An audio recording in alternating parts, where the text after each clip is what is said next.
Bonjour et bienvenue dans l'émission Bonjour chez vous. On est très heureux de vous retrouver. Et pour ceux qui ont suivi l'émission d'hier, on veut tous savoir si Annabelle s'est bien remise. Plus ou moins. Que s'est-il passé hier, Annabelle? Faudrait que tu regardes l'émission, Frank. Ah, OK. C'est ça. Ça aurait été bien que tu sois là. Ah ouais, hein? Oui, je pense. Non, ça aurait été encore pire. Ça aurait été pire. Bon, on s'excuse, hein, on C'est s'excuse. des arbres ensemble. C'est des moments qui peuvent arriver et puis voilà. Donc, vous regardez l'émission d'hier si vous ne l'avez pas fait, si vous ne l'avez pas vue, ça vaut le détour.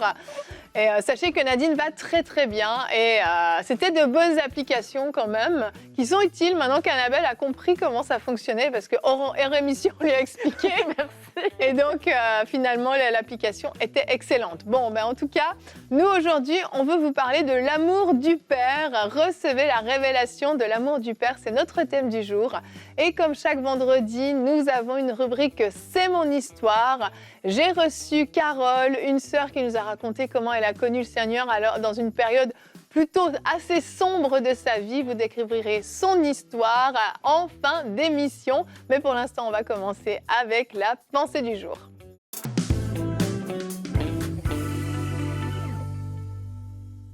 Recevoir la révélation de l'amour de Dieu, ce n'est pas le résultat d'un raisonnement, d'une réflexion ou encore d'une formule magique ou d'une formule mathématique.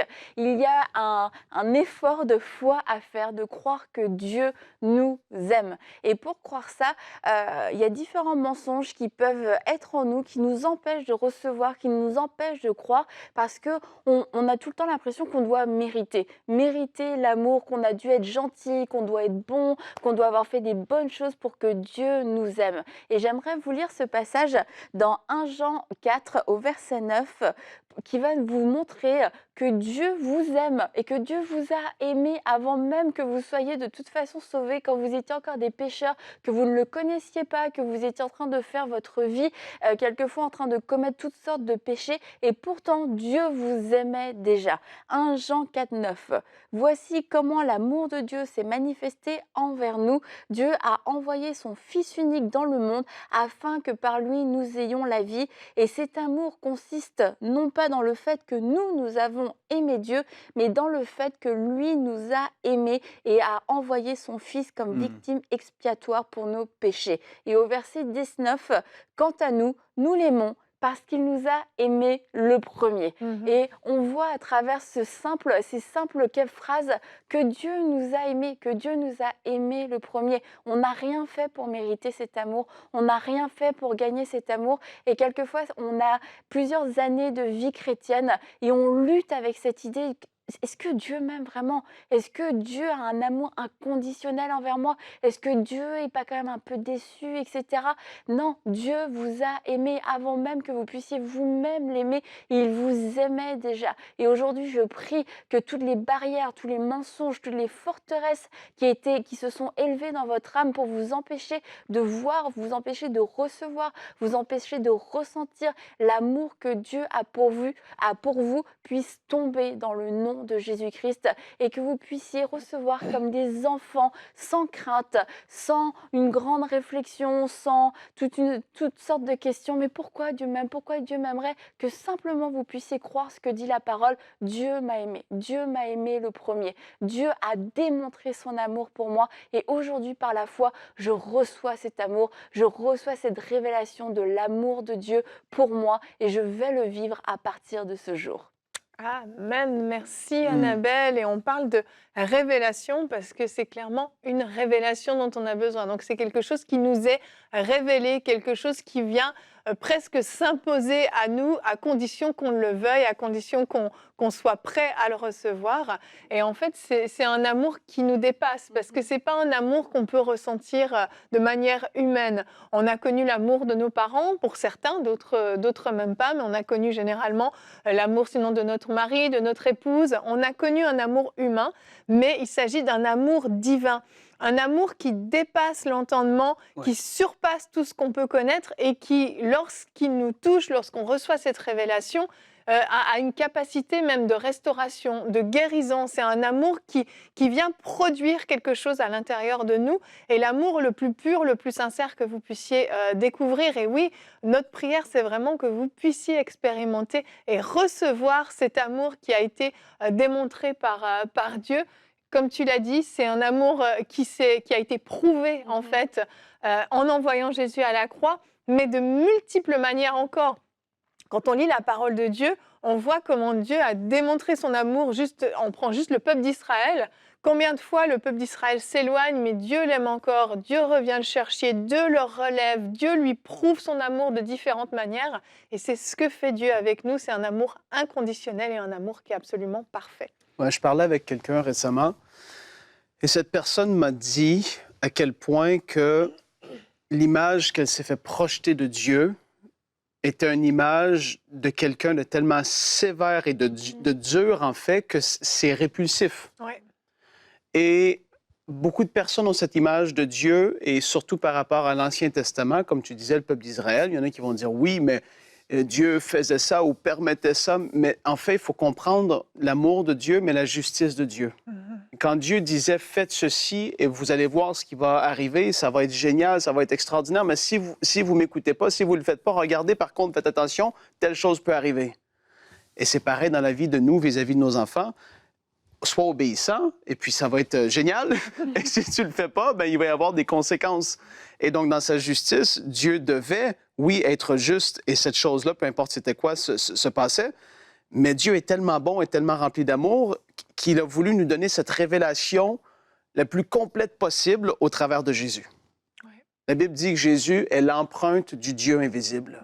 Quand tu vois Jésus, tu vois qui est Dieu. Pour beaucoup de personnes, Dieu, c'est quelqu'un lointain, grosse barbe blanche, sur un trône, qui est là en train d'envoyer des éclairs sur les personnes, ou quelqu'un de méchant, de dur, de sévère, alors que Dieu a dit, non, non, regardez, découvrez-moi au travers de Jésus. Lisez les évangiles et voyez à quel point Jésus était bon, qu'il était gracieux, qu'il était le premier à relever et non pas écraser. Ça change tout. Et pour revenir aussi à ce que tu disais, Frank, cet amour, c'est pas cet amour, l'image qu'on a de Dieu, ce Dieu méchant, c'est aussi l'image qu'on peut avoir à cause d'un père que nous-mêmes on a eu, qui a été méchant, qui a été dur, qui avait un amour qui n'était pas du tout inconditionnel, mais peut-être même pas d'amour ou un amour conditionnel.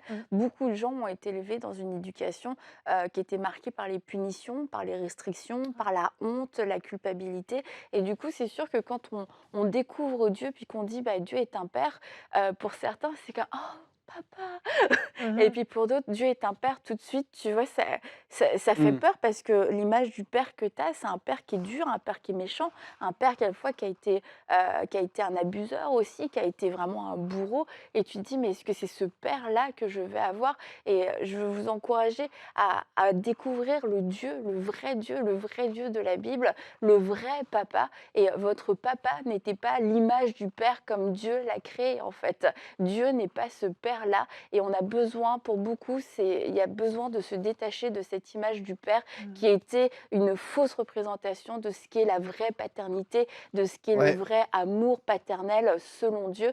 Et parce que Dieu n'a rien à voir avec le père terrestre, le père humain que vous avez pu avoir. Il y a aussi, parce que là, on parle de la révélation de l'amour du Père, mais tout court, la révélation du Père. Oui, c'est ça. Jésus avait dit « Père ». Et les gens, à son époque, mais qu'est-ce qu'il fait là? C'est l'Éternel. Tu vois, c'était tous les noms que tu pourrais y mettre, qu'on pourrait donner à Dieu. Mais même pour nous trois sur le plateau, Dieu, c'est Dieu. On le craint, il y a la révérence, l'honneur. Mais quand je prie, je parle à mon Père. Et c'est une révélation, juste ça, de dire qu'il est mon Père. Et ça, c'est extraordinaire. C'est vraiment glorieux. Et j'ai envie qu'on puisse prier pour ça, si tu veux, Evelyne, pour longtemps. Oui. Père, on veut te remercier parce qu'on peut s'approcher de toi comme ça, en toute simplicité. Et je prie que tous nos amis qui vont regarder cette émission, je prie que cette révélation que tu es un Père céleste et que tu es bon et que peu importe l'image qu'il peut y avoir, je prie que ça puisse être ôté, enlevé. Et je prie que même le simple fait de dire Père puisse sortir de leur bouche. Qu'ils puissent commencer à s'adresser à toi comme étant leur Père, comme Jésus, tu nous l'as montré. Et je prie qu'il y ait une confiance, qu'il y ait une relation qui puisse commencer à se mettre en place, quelque chose de nouveau. Oui, tu es Dieu, mais tu veux qu'on s'approche comme des enfants vis-à-vis d'un Père qui est tellement aimant.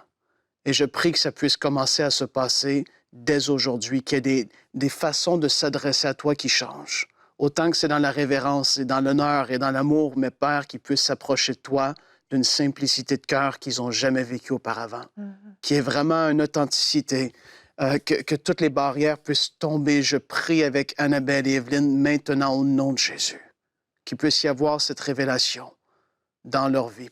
On te remercie pour ce que tu fais, Saint-Esprit. Amen. Amen. Amen.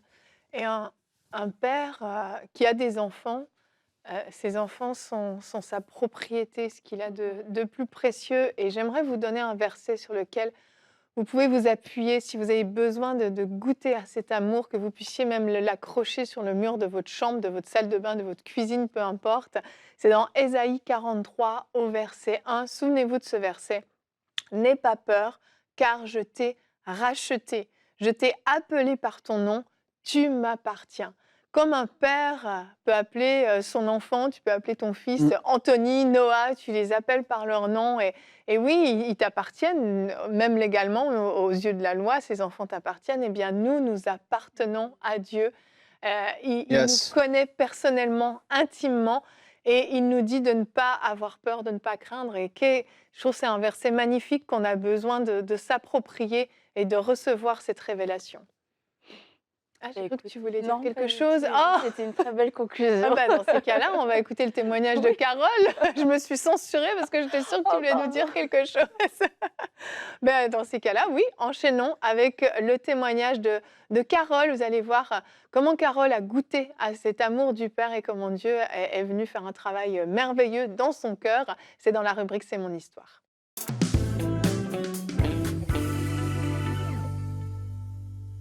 Et on se retrouve pour notre rubrique « C'est mon histoire ». Aujourd'hui, j'ai le plaisir de recevoir une sœur avec moi. Elle s'appelle Carole.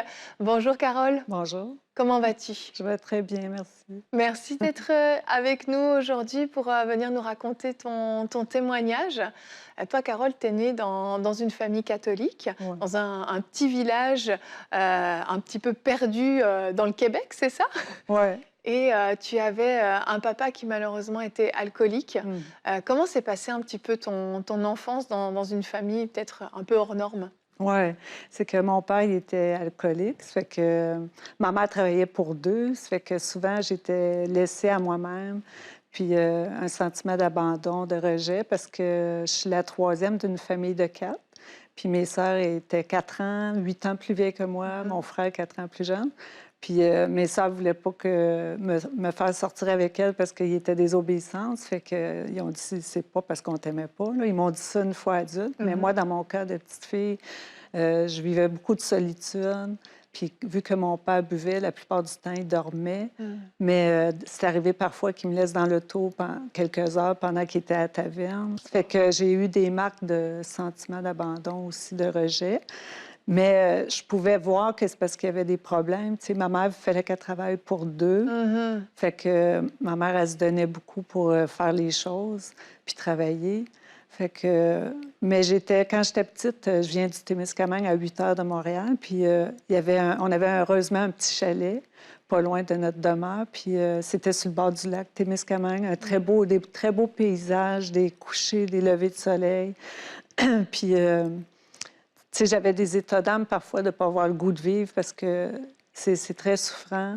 Bien, peut-être je peux dire que j'ai déjà étudié un peu en orthopédagogie, puis il disait un enfant battu, c'est très souffrant, pas pour le minimiser, mais un enfant laissé à lui-même, c'est qu'on a été créé pour aimer et être aimé. Oui. Puis quand tu sens pas ça, ben petite fille, ben je me suis fait vite des carapaces pour anesthésier ma souffrance de me sentir seule. Mhm. Mais heureusement que j'avais la foi en Dieu dès mon jeune C'est âge. ça, donc tu as grandi avec quand même une éducation où on t'a parlé de Dieu. Et toi, c'était très important. Je pense que tu étais la plus croyante de ta famille, presque, on peut dire. Oui, ben moi, c'était important Mhm. j'allais toujours à la messe parce que je croyais en Dieu, mais je discernais en même temps qu'il y avait de la tradition, que c'était routinier, qu'on n'en parlait pas après. Mais moi, j'avais soif de plus que ça. Mm. Ça fait que j'espérais de rencontrer des gens qui aimaient vraiment Dieu ou que mes parents, ma mère m'en parlent, mais on parlait pas de ça en dehors d'aller à la messe. Là. On revenait puis c'était fini. Mm.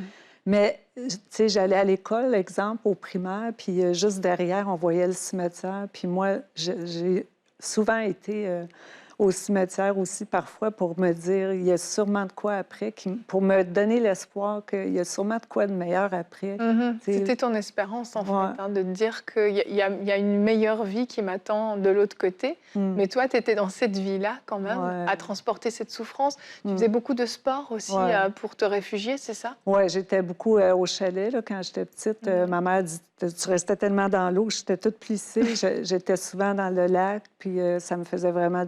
C'était thérapeutique pour moi, là, l'eau. Mm. Ouais. Et puis ensuite, c'est ça, tu as grandi toujours en aimant Dieu vraiment particulièrement. Tu essayais de développer cette relation, mais comment tu vivais ça avec Ouais. Dieu? Tu me dis que tu avais soif de plus, mais en Ouais. grandissant, est-ce que tu arrivais à trouver quelque chose? Mais c'est drôle parce que j'ai un flash là, que quand j'étais petite fille, je voulais avoir un prix Dieu dans ma chambre. Tu sais, pour moi, Dieu, c'était important, mais de la façon dont je le connaissais, c'était plus l'Église catholique. Mhm. Ça fait que j'avais un chapelet, puis parfois même en me balançant dans la cour d'école, j'avais mon petit chapelet, puis là, je le faisais. Mhm. Tu sais, j'avais comme ma façon de communiquer avec Dieu, C'est- selon ce que j'avais reçu seulement. Mais c'était sincère, tu voulais être missionnaire même, donc tu avais vraiment Ouais. un cœur pour Dieu. Mm. À l'âge de 12 ans, vous allez quitter ce petit village qui était quand même un peu un refuge où tout le monde se connaissait Ouais. pour déménager en plein centre de Montréal. Donc c'est quand même une grande ville où tu connaissais personne. Ça a été assez traumatisant pour toi, ce déménagement. Oui, parce que j'étais en cinquième année primaire, puis c'était dans le 3/4 de l'année qu'on déménageait en plus, c'était pas la fin de l'école. Mhm. Puis de partir d'un petit village de 400 personnes environ, puis tu arrives à Montréal, sur le Grand Boulevard, c'était un traumatisme que les gens se disent pas bonjour sur la rue, il y a à peine un sourire. Ça fait que c'est comme une autre culture, là, tu sais. Le petit village, c'est plus familial. Là. Au moins, on se connaît la plupart. C'était plus humain, tu sais. Ça fait que là, encore là, je me sentais que c'était froid, l'atmosphère, Montréal. Fait que c'était pas facile, mais ce que je faisais, c'est que j'allais dans un club de natation, puis j'ai fait de la compétition de natation. C'était mon refuge, là, C'était ton le refuge. sport, parce que j'ai pas touché à la drogue ni la boisson, là. Puis- Non, c'est ça, toi, Ouais. vraiment, c'était le sport et Dieu. Ouais. Tu te réfugiais. Et à l'âge de 20 ans, tu vas vivre vraiment une tragédie. Tu vas te faire enlever, séquestrer, violer. Ça c'est vraiment un truc qui t'a marqué, bien évidemment. Oui, j'étais sauveteur à Ville de Montréal. J'étais à mon lieu de travail. Puis j'habitais dans Rosemont, proche des pyramides olympiques, puis le stade olympique. Puis là, on m'a demandé pour 2 soirs, j'étais étudiante au cégep, puis on m'a demandé pour 2 soirs, veux-tu aller remplacer dans l'ouest de Montréal? Puis j'ai dit oui. J'avais la mentalité plus du petit village, là, mais le danger, mais c'est plutôt exceptionnel quand même que ça arrive, que quelqu'un rentre. C'était un étranger libéré sous condition qui a rentré pendant que le patron était parti manger. Puis là, moi, je me changeais dans le sous-sol pour retourner sur la chaise de sauveteur. Puis là, j'entendais des pas. Il n'y avait pas de serrure après la porte. Puis là, j'entendais des pas. Puis je pensais que c'est le concierge, peut-être. Puis ça fait que là, la porte s'ouvre. Puis c'était le visage de l'agresseur avec une arme blanche. Fait que j'ai vraiment eu un frisson de la tête aux orteils. Une chimie là, de survie. Ouais. Ah, fait que, ça a été très violent. Dans mon cœur, j'ai crié à Dieu, garde-moi en vie quand j'ai crié à Dieu. Oui. Puis il y a un beau verset qui dit que quand un malheureux crie, l'Éternel entend, puis il le délivre de toutes ses détresses. Parce que c'était vraiment un gros choc. Ça a été terrible. Tu te vois morte poignardée à la terre, tu sais pas là, que ça va durer 3 heures l'enlèvement, puis qu'il va te laisser en vie. Parce que moi, dans mon cœur, c'était clair que j'allais le dénoncer pour pas qu'il le fasse à d'autres, mais lui, il m'a menacé qu'il me retrouverait, qu'il me ferait tuer. Ça fait que, mais moi, c'était clair. Ça fait que pour moi, j'étais sûre qu'il me poignarderait après ce qu'il aurait fait, ce qu'il voulait. Fait Donc que pour toi, en fait, avoir j'étais en mode survie tout le c'est temps. ça. Avoir survécu à ça, finalement, c'était presque une victoire, mais tu étais démolie, bien entendu. Et après ça, en fait, tes parents te retrouvent. Ouais. Et là, tes parents vont te prendre dans les bras comme ils t'ont jamais pris dans les bras. Et là, tu vas te dire une chose qui est quand même particulière. Ouais, pour moi, tu sais, quand ils m'ont serré d'un bras, puis j'ai vu qu'ils tenaient à moi, que j'aurais pu me faire poignarder, bien là, j'ai dit, dans mon cas, c'était comme, ça valait la peine ce qui venait d'arriver, l'enlèvement, tout ça, pour que je vois qu'il aurait eu peur de me perdre. Tu sais. Il tenait, et tu as réalisé qu'il tenait à toi, finalement. Ouais, c'est ça. Et ça t'a touché. Ouais, ça m'a... Et donc, bah, bien sûr, tu étais traumatisée, abîmée par tout ce que tu as vécu. Il y a eu un syndrome post-traumatique. 2 ans plus tard, à l'âge de 22 ans, quand j'imagine tu essayes un petit peu de te sortir de tout ça, tu vas revoir une ancienne amie quand vous étiez adolescente. Elle n'a jamais vraiment été intéressée par Dieu, elle n'est pas chrétienne, mais elle va te proposer de te mettre en contact avec un groupe de chrétiens qu'elle a rencontré, c'est ça? Oui, c'est que elle avait donné mon nom à une église chrétienne dans son coin où elle habitait, Mascouche, puis pour qu'il prie pour moi parce qu'elle trouvait que ça faisait pitié, là, ma vie. J'avais vécu l'enlèvement.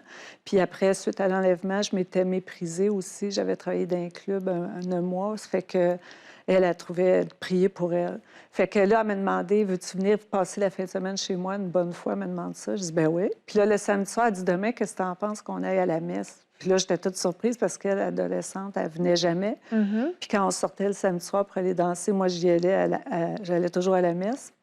Puis parce que je vivais un certain enfer d'être consciente que j'étais pécheur depuis que je suis petite, puis de ne pas trouver la vérité, de trouver comment être proche de Dieu.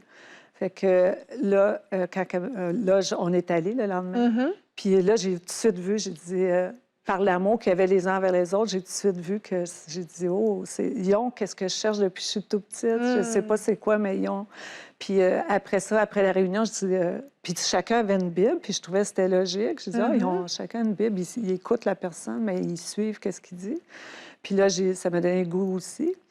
Puis, mais la première fois que j'ai ouvert une Bible dans mon logement, là, je me faisais étrangler par quelque chose d'invisible. C'est comme... Il y avait des oppressions. L'ennemi n'a jamais voulu que je... il voulait C'est pas. ça. Et dans cette église, donc tu es restée, c'était une église évangélique finalement, tu l'as appris, et tu es restée pendant, tu y allais 3 fois par semaine, et tu es restée pendant un certain temps. Au bout de quelques mois à peine, il y a eu une session de baptême, et il y a eu des témoignages qui ont été donnés. Et là, vraiment, tu as décidé de donner pleinement ta vie à Dieu. Comment ça s'est passé, cette nouvelle naissance? Oui, OK. Bien, premièrement, je trouvais ça spécial, des gens qui se font baptiser, mais j'aimais leur témoignage de conversion.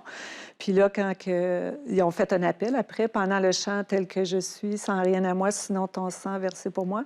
Puis je chantais vraiment que je voulais aller en avant, mais j'avais un blocage, puis je ressentais toute l'oppression de l'ennemi de rester à ma place.